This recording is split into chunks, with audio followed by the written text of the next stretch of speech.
نشوف السؤال ده مع بعضينا. Which one of the following is most likely to be found in a patient with Deukervin thyroiditis؟ الديكرفا thyroiditis دي أنا لما باجي أشرحها في الثايرويد ديس اوردرز في الاندوكراين، يعني دي inflammatory condition أهم خاصية فيها يعني كده بتخليها separate عن المجموعات التانية في الثايرويد ديس اوردر اللي هو elevated ESR، بسبب إن هي inflammatory فعلا condition حاصلة، فبيعلى معاها الاي اس ار دي، يعني الكلمه القاتله والخالده في الموضوع ده اللي هي بتساعد في تشخيصها جدا كثايرويد ديس اوردر. كل الحاجات التانية موجوده في، يعني ديكريس تي اس اتش ما بيحصل في مليون حاله فيها الثايروكسين بيعلى.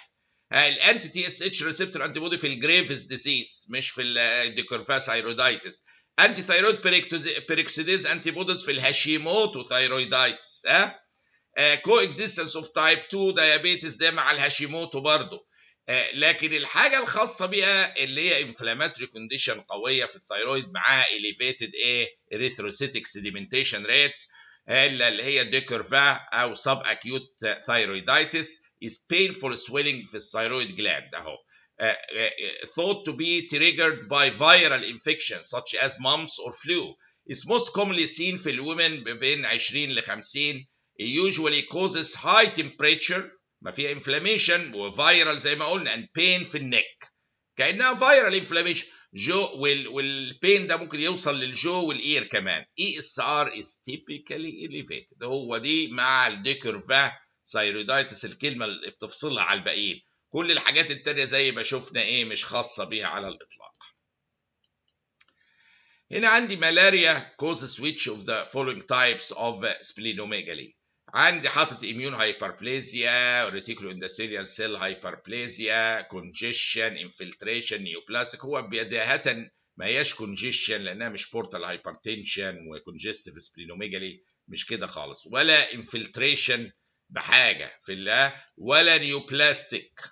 دي أساسا immune hyperplasia كرياكشن بيحصل من السبلين فيكبر مع وجود الملاريا مش اكتر. فهي اميون هايبربليزيا هو الميكانيزم في حالات الملاريا ليه السبلين بيكبر، بيبقى اميون هايبربليزيا وهي اللي بتعمل السبلينوميجالي.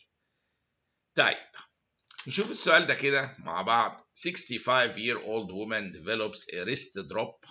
خدوا بالكم من الكلام following a spiral distal third fracture of the humerus shaft. humeral shaft اللي هي الهيوميرس، يعني spiral fracture في الهيوميرس. اوكي. What is the most likely complication that has occurred؟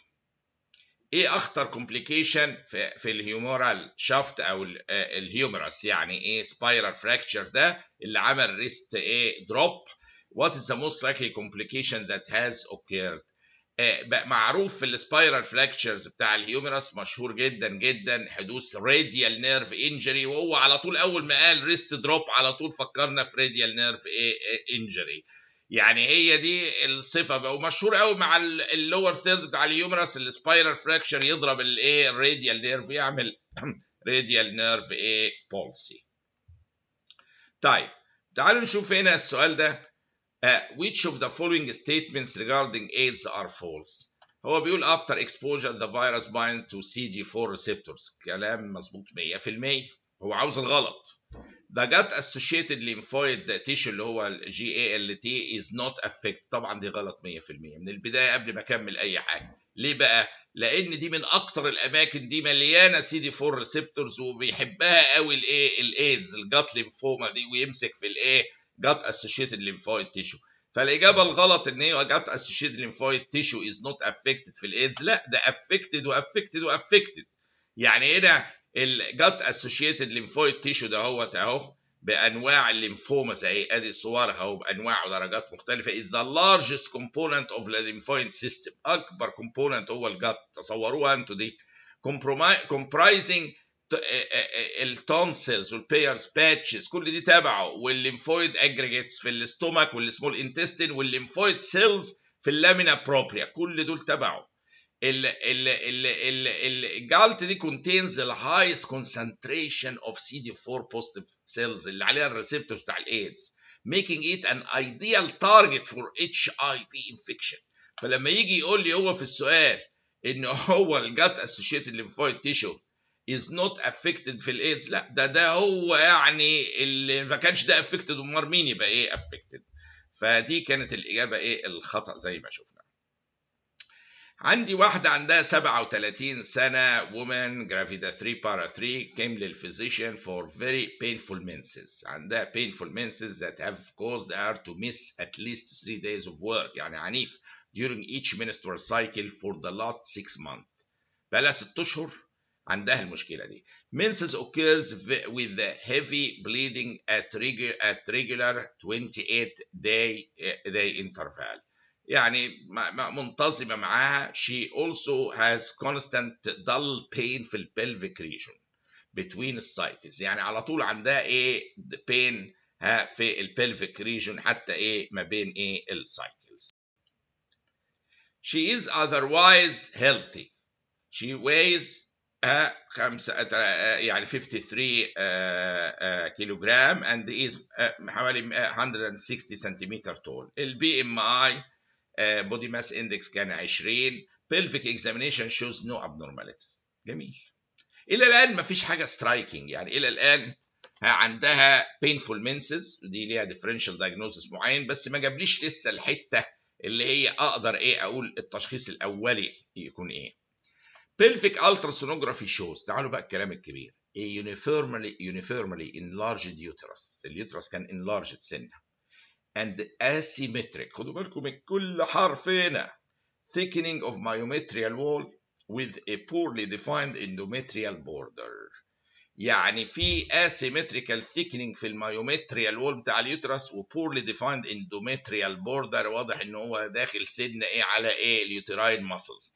دي كونديشن بتسمى ادينومايوسيس، عشان بس ايه نبقى ايه واضحين ان اهوت ان بيبقى انفلتريشن بالاندوميتريال جلاندز جوه المايومتريوم تديني الاسيمتريك ايه ابييرنس بتاع اليوترس اللي هو بيبقى مالدلي انلارجد ده في اندوميتريال تيشو within the uterine wall. هو ده اللي يفسر لي اللي حاصل ده كله من المنسز البينفول، من احساسها بتعب ما بين المنسترال بيريودز، بالالتراسونوجرافي اللي جايب اسيمتريك ثيكنينج، دي اسمها يوتراين ادينومايوز. شايفينها اهو الاندوميتريوم داخل في المسلز بتفاوت بقى، هنا اكتر من ده يبقى اسيمتريك، الواحده ارفع وواحده ادخل من الثانيه. is the presence of endometrial glands and stroma in the uterine musculature. Common symptoms include heavy menstrual bleeding, dysmenorrhea وانيميا. الست دي عندها heavy menstrual bleeding وغالبا هيجي لها انيميا وعندها ديسمينوريا 3 ايام ما بتروحش الشغل. chronic pelvic pain may also be present كان عندها، زائد السونار بيقول لي فيه في اسيمتري والاندوميتريوم مش واضح البوردر بتاعه، داخل هو ايه اللي هي بيسموها ادينومايوزس في اليوترس، اللي هو قلنا انفلتريشن endometrial tissue infiltrating within the uterine A wall. فهذه الحالة مع الاسيمتريك يوترس مع البينفول menstruation اللي خلتها تسيب الشغل مع البين اللي موجود في النص ده ما بين السايكلز والانلارجد يوترس شوية واسيمتريك في السونار وإيل defined endometrial border typical uterine adenomyosis endometrial tissue within the uterine wall زي الرسمة ايه ده هي. شوف الأسئلة اللي بعد كده.